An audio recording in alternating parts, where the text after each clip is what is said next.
What is up? Hello, everyone. Welcome. It's Friday. That means it's Chat Gauntlet Day. My favorite day of the week. Means we're going to battle against Chat in an M21 draft after we kill about 5 minutes of VOD muting time here. We'll get right into it after that. And... What? What? What? Oh. Is this distracting? Oh, sorry. Hold on. There we go. How's that? Better?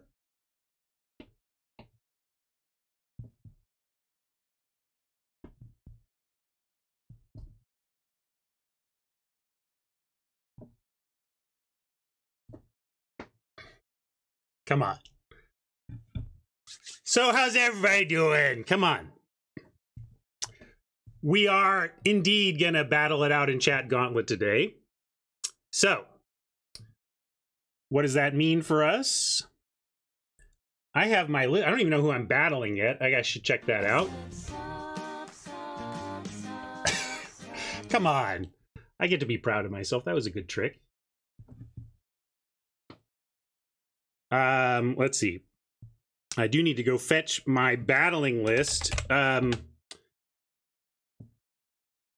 you never said the magic word until thanks, Mama. I'll let the subs play out here before I talk again. Thank you, Mama.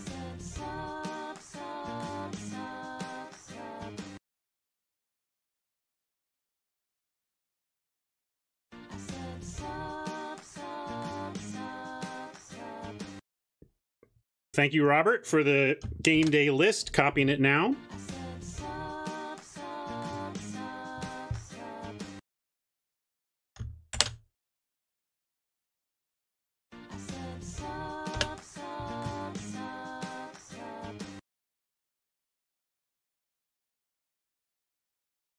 Thank you so much, Mama. Wow. Well, paid off, I guess. The trick was appreciated. And I appreciate it. All right, I've got my Oppo order. I did want to say, so Tron was trying to figure out the theme of the week all week, and you came up with live yesterday, but you were saying like live songs that had something in their lyrics meaningful, but then today you said I can't figure it out beyond live covers, and you never said covers before. It was live covers. In fact, my kind of framing of the theme was legends covering legends live. Like the least legendary artist that was performing or being covered this week was like Al Green or Crosby, Stills, and Nash. Oh, I didn't hear covers on Tuesday. I must have missed it, Tron. But at the time I was interacting with you, anytime I saw you guessing, you'd never said covers. Yeah. Well, that's the thing. But also, Hat, I feel like that's why people don't like covers often. Hat says, hot take on cover songs. If you aren't doing it different than the original, you need to stop doing it. Great example of like a terrible cover from a band I love is The Who covering Elton John on the Two Rooms. I can't even remember what song it was. It was like Philadelphia Freedom or the Bitches Back or something. But The Who just performed an Elton John song and it sounded like a re-recording of the Elton John song. No, Pinball, like I'm saying The Who covering Elton John, not Elton John covering The Who.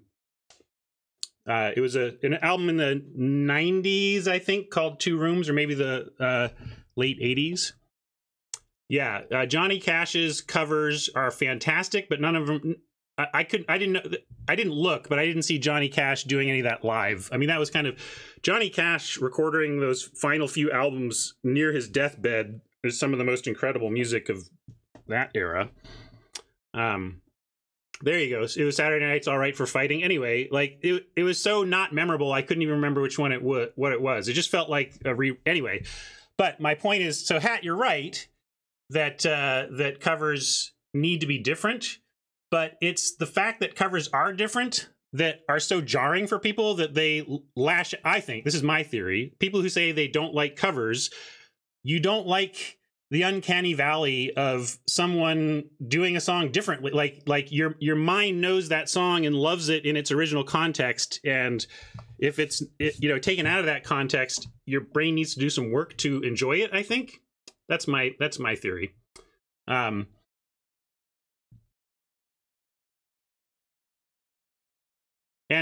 sometimes things are growers. Some of your favorite songs took you 4 or 5 listens before they sunk in, right? I know that's true for me. I mean, I imagine if you're a music fan, you're familiar with that feel, right? So let's say, you finally gotten used to this song that's awesome, and then one of the covers, hey, if you listen to it 4 or 5 times, you might like it, but it can never replace the original for a lot of people. But I love my favorite cover of all time. Someday I'll just do a covers week that's my favorite covers, and it will certainly include Gloria by Patti Smith.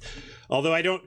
It's hard even to call Gloria a cover. It's more of a mashup of Gloria and an original composition by Patti Smith. But in terms of creating something different from the original, Hat and Zach, I don't know if y'all listen to Gloria by Them, which was Van Morrison's first band, right, or early band, and then listen to Patti Smith's Gloria. Yes, I agree. I Will Always Love You. Whitney has really outdone Dolly in terms of that. Sometimes the cover surpasses the original.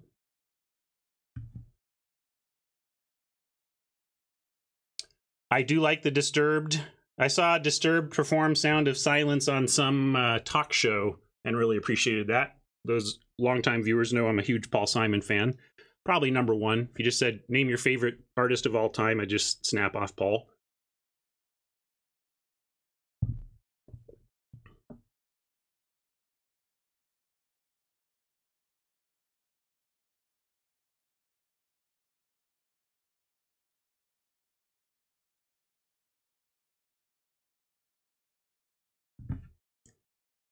Buckley stole that song? Why would you say the word steal?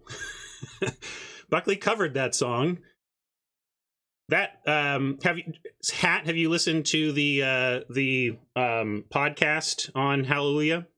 I think I've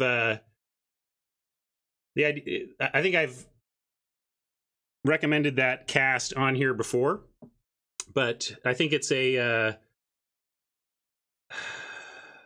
yeah, we looked it up before. The Hallelujah story is incredible, and Hat, before you say anything like Hallelujah, for example, Buckley stole that song and didn't change it at all except to drop a verse. Like, go listen. You will love it, Hat. You will love this podcast. I'm going to chat Google. Somebody find that the podcast I'm talking about. I think it's a Malcolm Gladwell podcast. Malcolm Gladwell on Hallelujah. A Google search of that should pull it up. There we go. Thank you. So, Hat, the episode Robert linked right there is in my top 5 podcast episodes of all time.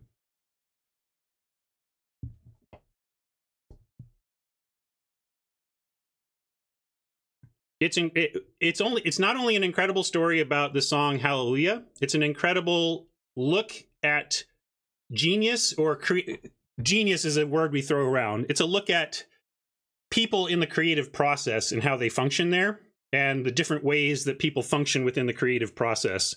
And it's remarkable. Honestly, James, haven't listened to that one, so I'll check that out.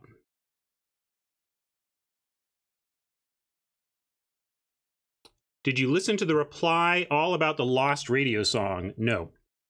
I don't know what that is, Zach, but if you link it to me or email it to me, I'll check it out.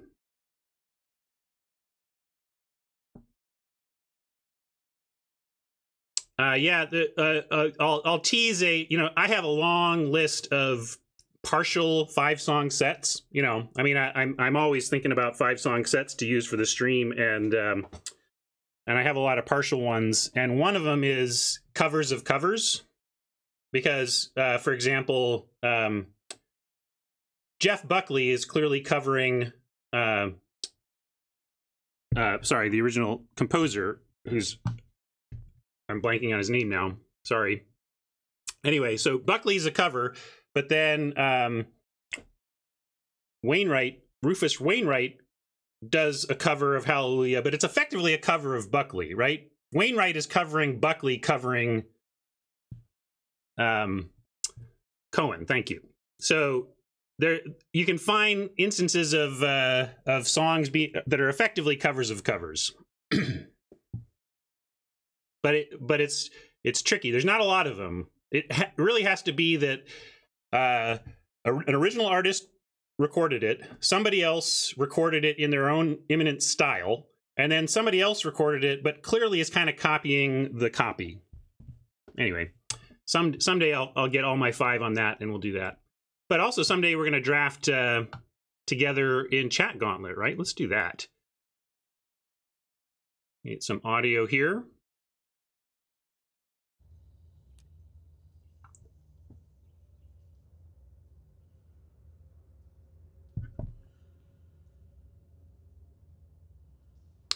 Yeah, you could say that, Media. That's exactly the kind of level of depth that that podcast goes into. Because that's the thing, right? Like Buckley caught Cale playing it live, and then anyway, it's an incredible story. It's a miracle that Buckley's version of Hallelujah exists for us to listen to. I'll say that. And hey, Media, welcome. Glad to see you here. Who else is here? Let's say hello and then get going. Hey, Mama. Hey, Jinx. Hey, Tron. David. Bonsai. At. Cauliflower. Boys, long list. Saying hello to everybody today, I think. Hey, Cheese. Kayak. What up?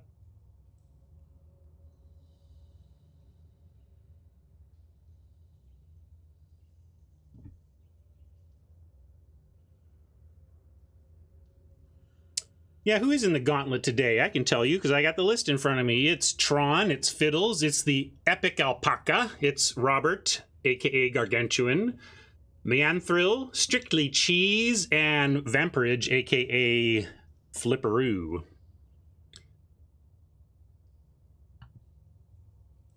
So is it a cover when presidents of the United States of America start mixing in Weird Al's lyrics when they play Lump live? That's called a tease, actually, Vargan. If you want to, you know, I am a jam band man myself, and in jam band parlance, that would be called a Weird Al tease.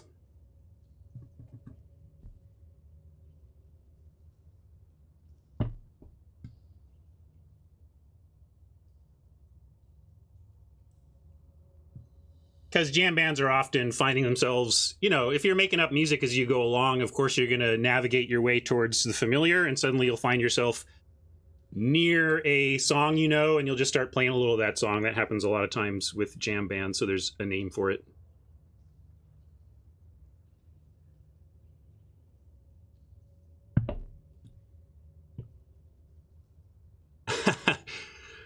You have to have something to torture your spouse with, True. That seems perfectly reasonable, you know.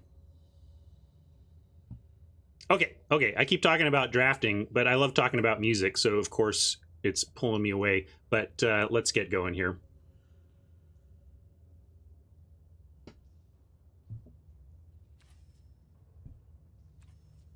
Yeah, I was talking with my buddy Martin because we were talking about Weird Al the other day. We were just talking about what an unlikely career that was, or that it's active and it's amazing, right? Like, again, most of you were not around in or aware in the 80s, but when Weird Al broke in the 80s, it was you were like, this guy is going to have 2 to 4 years max, and then we are never going to hear from him again, right? That was like, and it was fun. Like I thought it was funny, but no, like Weird Al being a legitimate concert draw for decades was not something any of us were predicting for Weird Al in the in the 80s. I'll tell you that.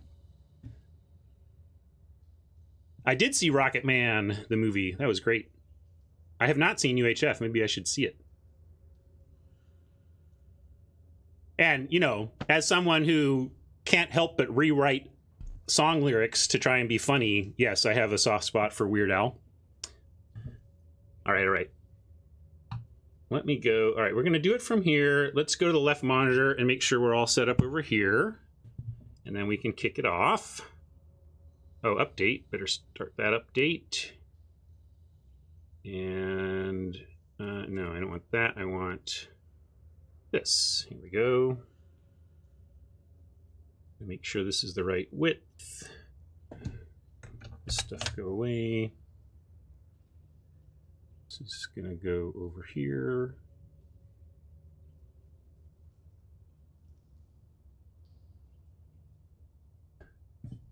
I mean, who uses their desktop? I don't know. Do you look at your desktop? They could paint over that desktop and it wouldn't affect me at all. I never interact with my desktop.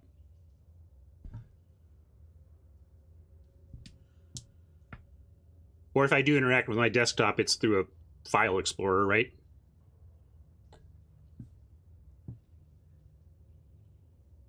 Well, I mean, I know sometimes I know stuff is on my desktop, but I don't usually go and get it on the desktop. I get it via File Explorer. Okay, let's go back over here, though. And now we're good. Certainly, I mean, Weird Al's success is obviously predicated on the talent of others, but obviously he brought his own thing to the game. I think he could have been successful in any deck. Every era has their Michael Jackson in terms of mega pop star that if you could rewrite their pop song to and be funny, you know, I don't think he needed Michael Jackson specifically. I think he needed to successfully parody a mega hit, and it happened to be Michael Jackson that got there, right?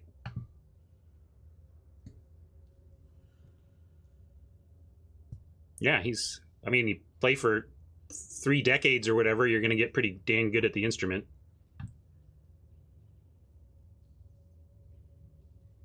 All right. I'm resetting, and we're going to actually do this. Stop talking to me about music so we can play Magic. Jeez, chat. Stop.